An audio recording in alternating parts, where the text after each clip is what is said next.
Good morning. We are about to go ahead and get started. Happy Monday morning. What do we have? One more week of July, so 2018 is continuing to fly by. Hoping that you all had a fantastic weekend. I know that we spoke on Friday as well. And I was going through Brian Tracy's book this morning, and I was asking, does it make sense for us to do a call on Monday and on Friday? Because I was beginning to think that we were doing too much, that maybe it would be better if we only did once a week. But then he reminded me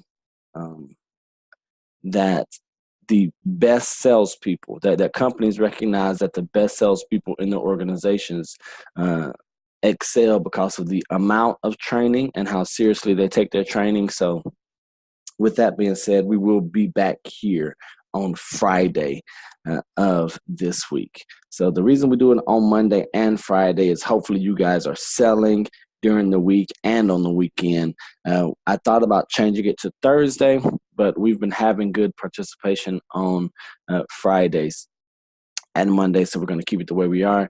And it is very likely, it is highly likely that I will be opening up the training calls to everyone. I will probably be posting it on social media for Friday's call, since all we're doing is pretty much going through the Sales Success book, because I want to be able to share the information with as many people as who want it, who will take advantage of it. Before we get started, Jonita, is there anything that you would like to share this morning? Any comments, questions, concerns before we get started going through the book? No. How are you doing? Are you doing well? Yeah. I just have a few questions. I mean, I can't wait for later on, but since I have you right now, Okay. I wanted to know, how does everything works the same with owners financing as, like, just like a mortgage, just like you get a mortgage? Is it the same, or is it something that I shouldn't So you're do? asking about owner financing? Yeah. Okay, so that depends. So if you have a buyer, is you do not have the seller. Do you have the buyer or seller? Let me ask that. Buyer. Okay, so if you have the buyer, what you want to see is, a lot of times the owners will offer owner financing if a couple of things. If it's a large purchase or a large sales price, and the owner would say, well, I'll hold a second mortgage, or I'll offer owner financing for X amount. And in most cases, they do that for buyers who have credit issues. So the rates that buyers charge are going to be pretty much in line or higher than hard money loans. So that's why they do it. You don't see as much owner financing right now. It's not something that you have to steer clear of. The only thing that I would suggest is that you find out what the terms would be upfront, and then take those terms and compare them with um, any estimate or any quote that you would get from a traditional lender. Now, your traditional lender could be from a big box bank, or you can go to a mortgage broker if your buyer has any questions or concerns about credit. So let me ask you, Jonita, why is the buyer considering the owner financing? Will they not qualify for regular financing? No, the condo that they like, or that they like to purchase, the terms, I was reading the terms, it was saying owners financing, rent to lease, or and then other terms. And I was just wanting to make sure, that if I was going to call the other agent this morning and ask him what other terms are there. Okay, before you do that, if you would send me the email number on that property, I would appreciate it. I'll take a look at it as soon as we're done with the call, and then you and I will talk offline about that. before we reach out to the other agent. Perfect. Anything else right now, ma'am? No, sir. Okay, so just get that email number to me, and then we will, you and I will discuss that offline and have a plan shortly after the call. All right, so chapter 7. Perfect. Thanks. Yes, ma'am, my pleasure. Oh, it's saying that I have an unstable internet connection. So let's hope, I hope that you guys can hear me. Okay, I hope that all goes well on the call. So develop competitive advantage. So we're in chapter 7 and 8 of Brian Tracy's Sales Success. One of the best, most practical sales training books that I've ever come across in my 13 years in real estate. And it's not a real estate specific book, as you guys know, but I don't believe that success is specific to any industry.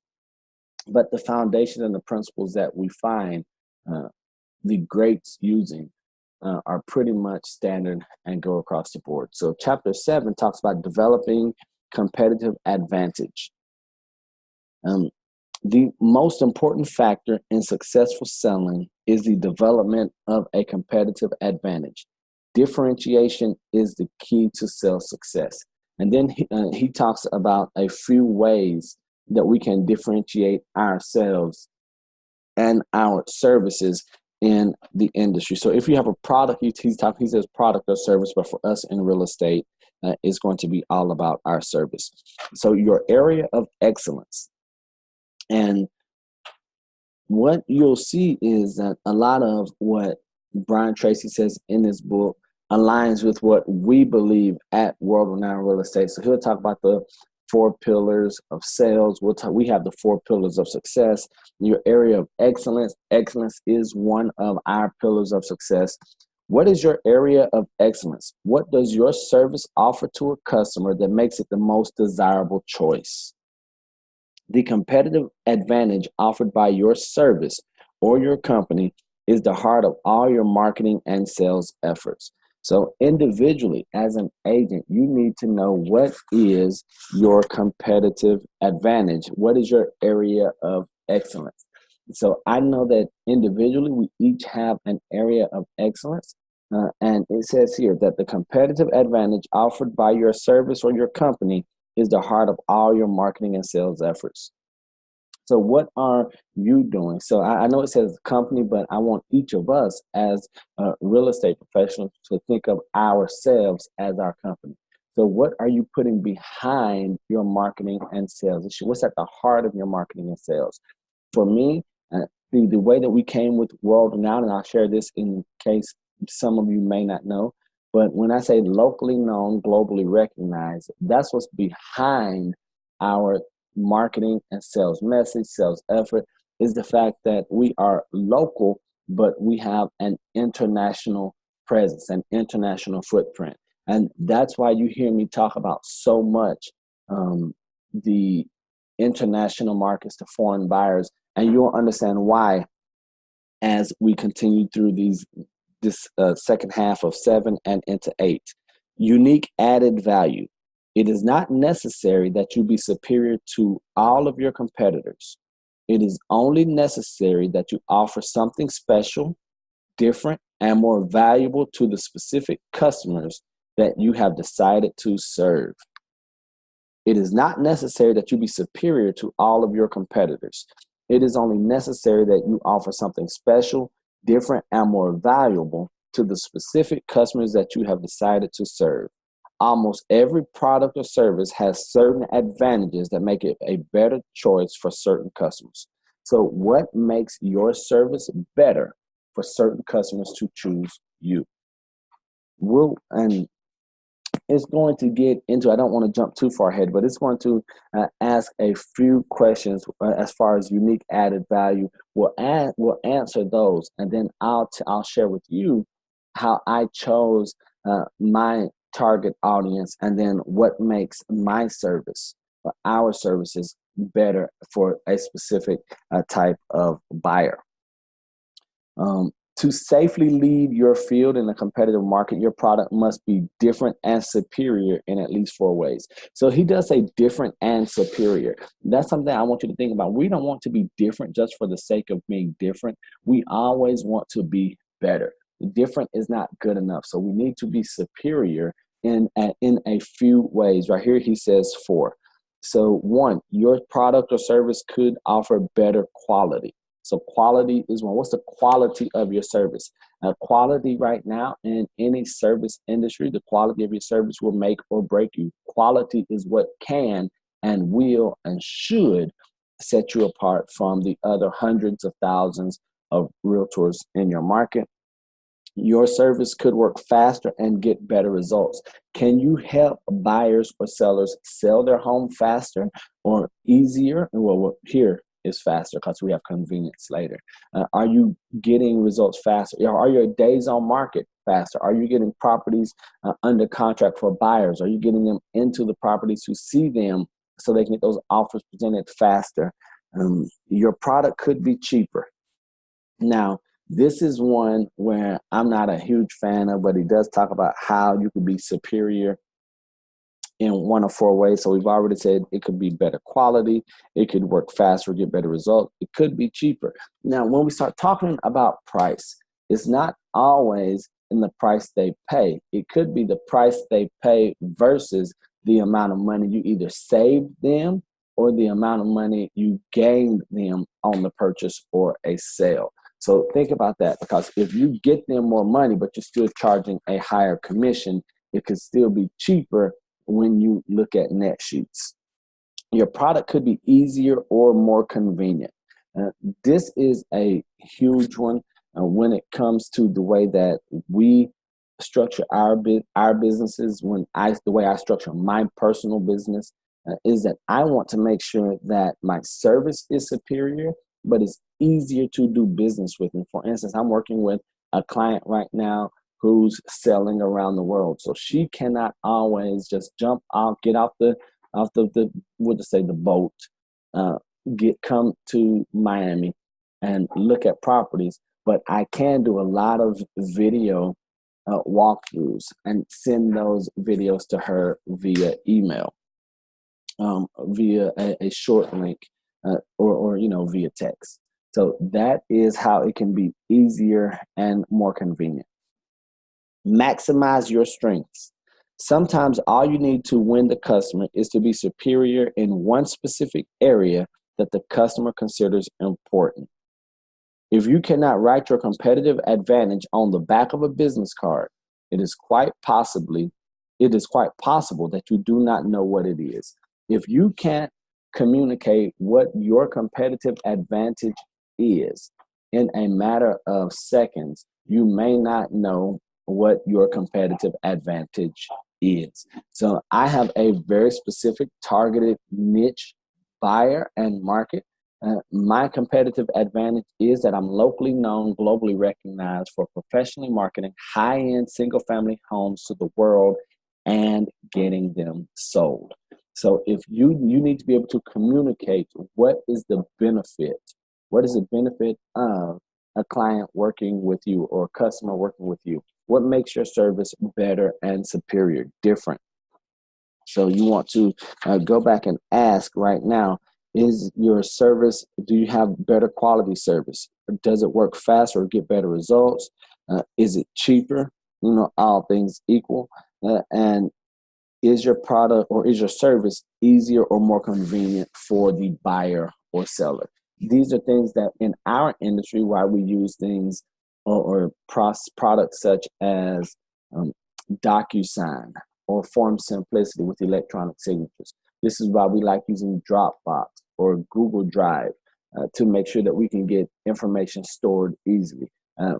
Being able to meet our customers anywhere, not always having them come to the office, but meet in safe places such as a Starbucks, Dunkin' Donuts, Panera Bread, those type places. Building relationships with title companies so that you can offer fantastic, superior service, when it comes to the settings or the background, but also do it where it's convenient for your customer. So for my closing on one of my buyers, They live in North Broward.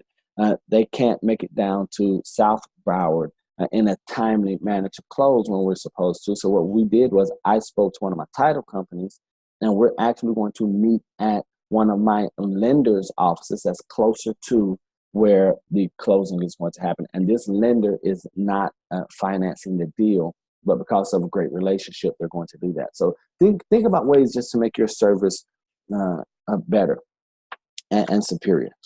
Develop an effective sales strategy. There are two key words here: effective and strategy. So you need to develop an effective strategy. Strategy means long term. It's a plan.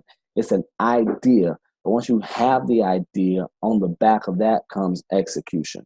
So my best friend Fremo and I, we always say, we have a plan. We got a plan. I got a plan. I got a plan. And then we take a deep breath. Now comes the execution. So that is what differentiates myself.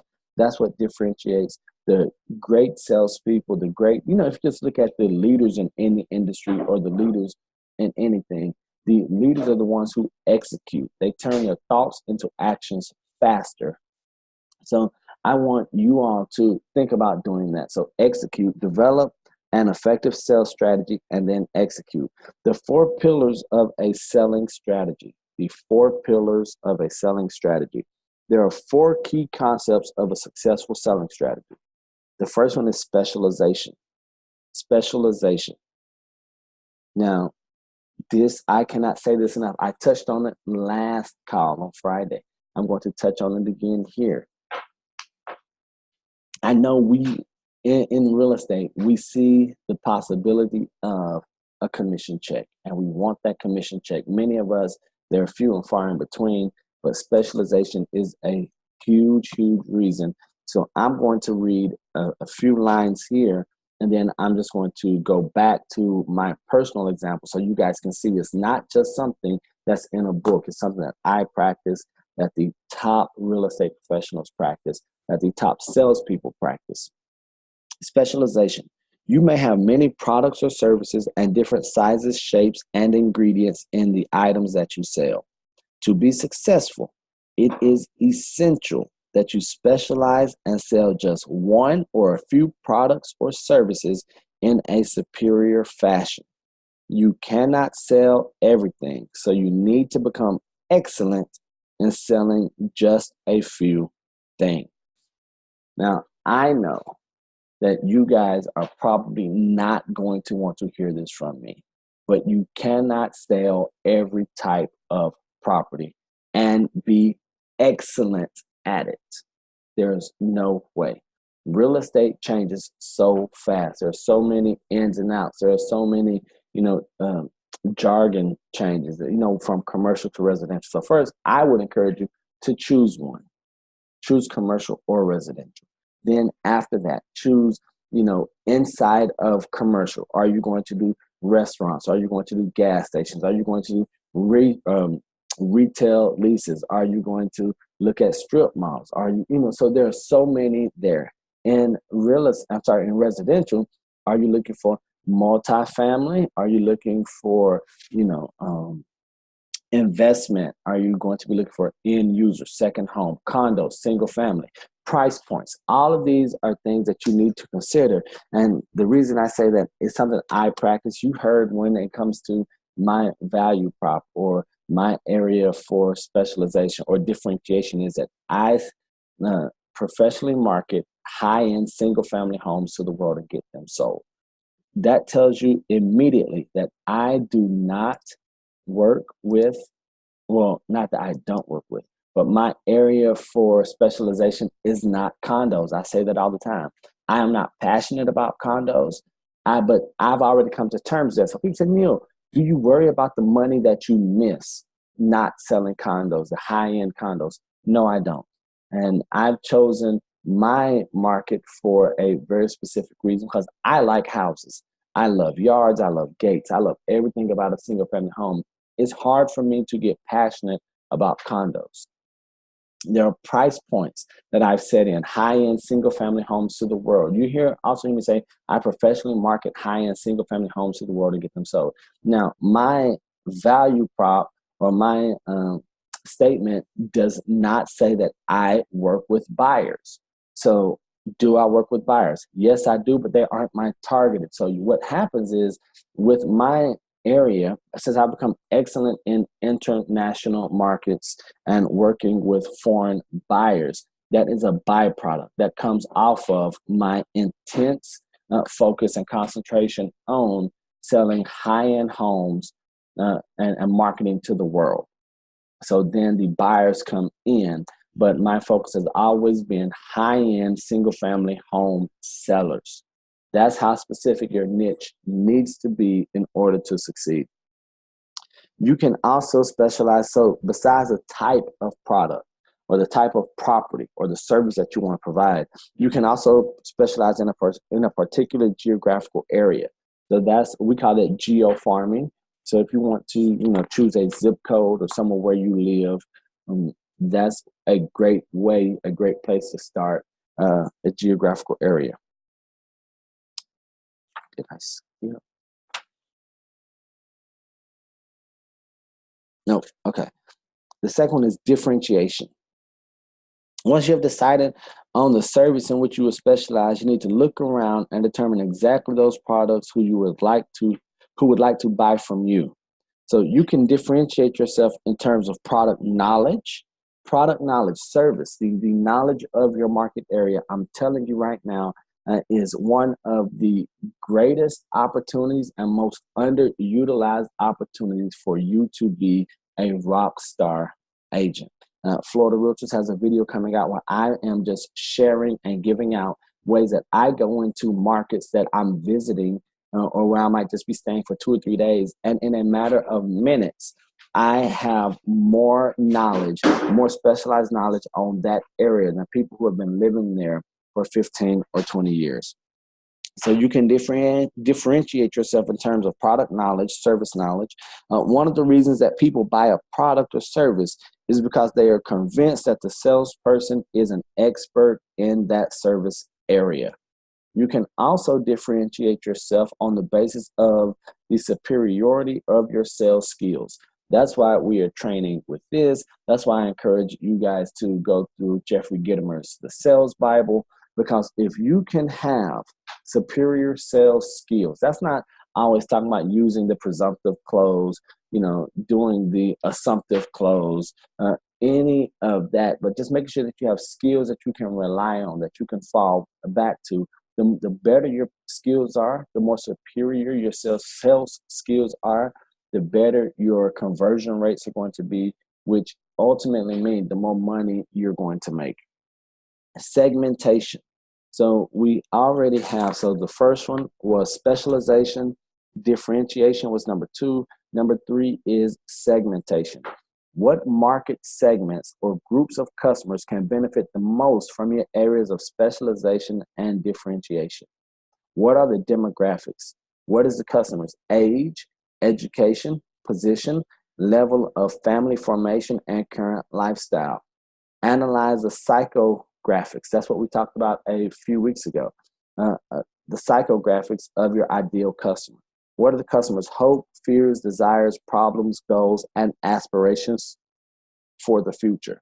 So you can get all of this information. All of this information is available online for the price points that you want, for the geographical areas that you want. You can know the type of the organization the type of occupation that your specific demographic or segmentation has.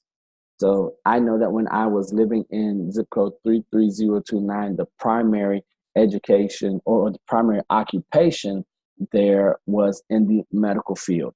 I know that almost 90% of the people there had at least one child, that they were a married couple with one child. I know that the average education level was a bachelor's degree. So if I know that information, then I can make decisions based upon that information. And you can get all that information offline. And so that will help you with the segmentation. The last one is concentration.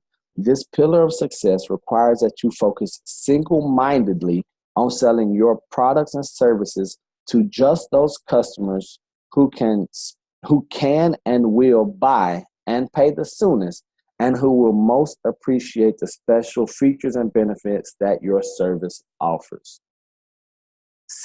Focus single-mindedly on selling your services to just those customers who can and will buy and pay the soonest, and who will appreciate the special features and benefits that your service offers. So that means everyone needs a realtor. Everyone needs a realtor. You do not have to be everyone's realtor. So that is something that I am a huge believer in. I am always telling and always saying, okay, I know you need someone, but it does not have to be me. I'm making sure that I'm going after a segmented, targeted audience who can and will buy and who can pay for these sellers. I need someone who's not going to balk and, try to, and I understand that it's part of the negotiation and the desires, but I don't need that. I don't need the price or the commission to be the only final determining factor. Because if I've built everything else in, and if you've built everything else in, then that should be, okay, we see the added value in hiring you. Develop a reputation. And this is the last part of chapter 8. Develop a reputation is huge, because for 13 years I've done this, and I believe, well, it's not me, but my reputation precedes me. And that is for superior service, from the way I dress, from the way I conduct myself with clients, with colleagues, with customers, with industry professionals, with vendors. Your reputation is always going to precede you, good or bad, and that will make or break your business. So make sure that your reputation should be a competitive advantage. And ways that you can improve your reputation is to be seen as an expert.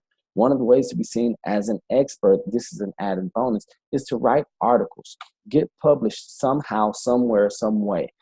Miami Agent Magazine is a great place to start. Miami Agent Magazine, if you're in the South Florida area.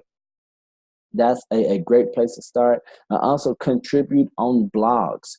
If you want to do a vlog, a video log, that's a great way. Reach out to Florida Realtors. They're always looking for ideas. They're looking for topics. Use your Facebook, use your social media for ways to publish information so that you can get relevant, valuable, accurate information out, and then people will take notice, and that will help build your reputation as an industry expert. That's going to do it for today's call. On Friday, we're going to be going on chapter 9 is prospect like a professional, and that is a huge one. And then 10 is going to be qualifying your prospects. So you want to prospect like a professional. So I know that we're all in the prospecting business. We will probably do 9, 10, and 11. So we want to prospect like a professional, qualify your prospects, and then 11 is the friendship factor. So that's what we'll be going over on Friday. Until then, I know that, as I said at the beginning of this call, I will probably open up this conference on Friday to, I'll send an invite out on social media for, I think, for the first 100 or for the first 50 that want to get on and participate in the call. So I'm going to encourage you guys to get on this call promptly at 8 o'clock. If the call fills up, then the call fills up. And Jonita, make sure that you send me the email number if you have not already. I don't have my phone right next to me. But other than that, any other questions, comments, or concerns this morning?